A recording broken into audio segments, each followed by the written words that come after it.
शाहू महाराजांची जयंती 26 जूनला होती, त्या दिवशी घ्यायचा होता, परंतु त्या दिवशी आपल्याला माहिती आहे पालखी आपल्या जिल्ह्यातनं निघतात देवणी आळंदीवरून.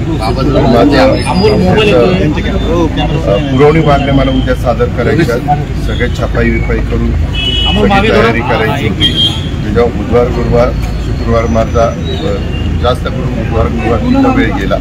त्यांना विनंती केली होती की 26 तारखेच्या ऐवजी तुम्ही जर रविवारी घेतलं तर रविवारी अर्ली मॉर्निंगला मी येईल आणि UPSC MPSCचे 100पेक्षा जास्त विद्यार्थ्यांनी यश मिळवलेले आहे. सारथीच्या माध्यमातून त्यांना थोडंसं सत्कार करून त्यांच्या पाठीवर शाबासकीची थाप टाकून त्यांनी आमची वाटचाल अतिशय दैदिप्यमान यशस्वी पद्धतीनं पार पाडावी आणि त्यांनी पुढे जावं, हा आमच्या त्याच्या पाठीमागचा दृष्टिकोन होता. आणि म्हणून हे एक काम होतं. नंतर सारथीच्याबद्दल मराठी हिंदी इंग्रजी अशा 3 भाषेमध्ये पुस्तक काळे लेखक आहेत त्यांनी तयार केलेलं आहे, त्याचं एक प्रकाशन होतं. आणि इतर काही बाबी होत्या, त्यांना काही माझ्याशी बोलायचं होतं. या सगळ्याच्या संदर्भात मी सकाळी 7:45ला आलेलो होतो. आता कार्यक्रम संपला, रेल्वे स्टेशनच्या संदर्भात हिंदी भाषेवरनं वाद जो होतोय, हिंदी भाषेवरनं जो वाद होतोय सुरू, 5 तारखेला मोर्चा देखील काढणार आहे, तुमची भूमिका काय असेल? त्या संदर्भामध्ये मी सातत्याने माझी भूमिका मांडली. आज पण आम्ही त्याच्याबद्दल, आज आमची कॅबिनेट असते, आज प्रेस असते, आज चहापानाचा कार्यक्रम असतो. दुपारी मी कुठल्याही परिस्थितीमध्ये मुंबईला पोहोचण्याचा प्रयत्न करणार आहे, त्यावेळेस पण आम्ही चर्चा करू. या संदर्भामध्ये मी पुन्हा तेच सांगतो की बाबा शेवटी सगळ्या त्या पालकांना आपल्या मुलाला मुलीला कुठली भाषा यावी हे वाटत असतं, शिकावं वाटत असतं, तरी देखील मराठी तुमची माझी मातृभाषा आहे.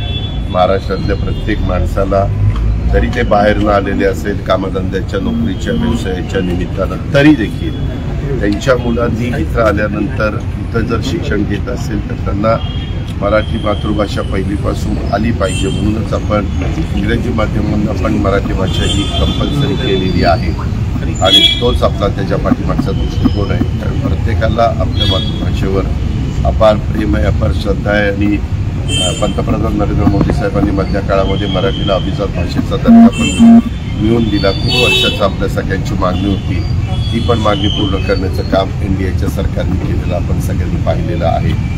आता इथून हा जो दुसरा मुद्दा आला आहे, त्याच्यात वेगवेगळ्या प्रकारचे मतप्रवाह आहेत. बरेच जण आपली भूमिका तिथं मांडण्याचं काम केलेलं आहे. मी पण सांगितलेलं आहे की माझंही मत त्याच्यामध्ये असं आहे की पहिलीपासून इंग्रजी आणि मराठी, जे इंग्रजी शाळेत शिकतात त्यांनी इंग्रजी मराठी त्याचं शिक्षण घ्यावं, 5वीपासून हिंदी सुरू करावं.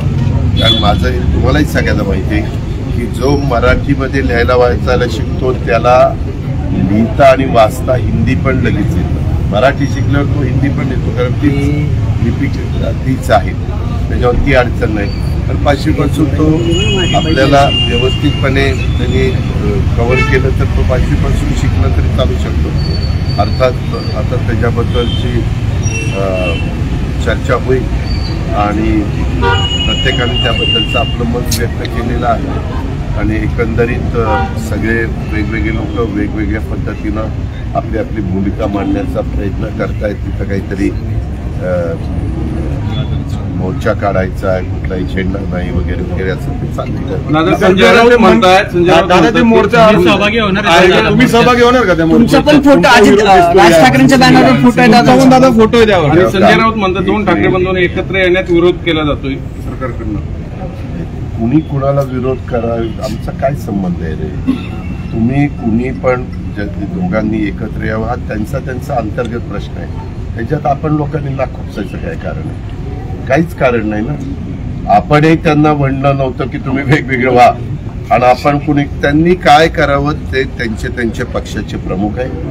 तो पूर्णपणे अधिकार सगळ्यांना जसं संविधानाने आणि घटनेने कायद्याने दिलेला आहे तसं त्यांनाही दिलेलं आहे. ते पण त्याच्यातलेच एक महत्वाचे घटक आहे. ते त्यांच्याबद्दलचा निर्णय घेत. मला मी त्याचं तुमच्याकडनंच ऐकलेलं आहे. मला तुम्ही मोर्चा सहभागी होणार आहेत का? अरे बाबा, त्या संदर्भामध्ये आम्ही स्वतःच मोर्चाची वेळच येऊ दे असे आमचा प्रयत्न आहे.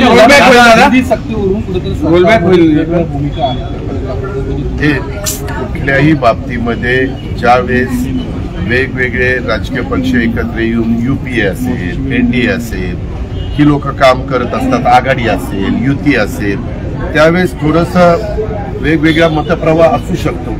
परंतु नंतर राज्याच्या हिताचं काय, जनतेच्या हिताचं काय, तरुण पिढी म्हणजे जे विद्यार्थी शिक्षण घेणार आहेत त्यांच्या भवितव्याच्या दृष्टीनं काय महत्वाचं आहे, हे सगळ्या याबद्दलच्या गोष्टी पाहायच्या असतात, चर्चा करायची असते. चर्चेतनं नेहमी चांगला मार्ग निघतो असं माझं स्वतः. दादा शिंदे गटामध्ये नागपूरमध्ये कुख्यात गुंडांनी प्रवेश केला. एकनाथ शिंदेच्या उपस्थितीत, अर्थात गेले काही नागपूरमध्ये त्यांच्या उपस्थितीत प्रवेश झाला.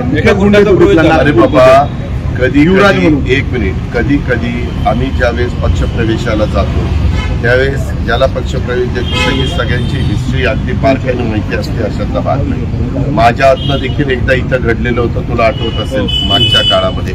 पण ते कळलं की लगेचच आम्ही त्यांना पक्षातनं बाजूला केलं.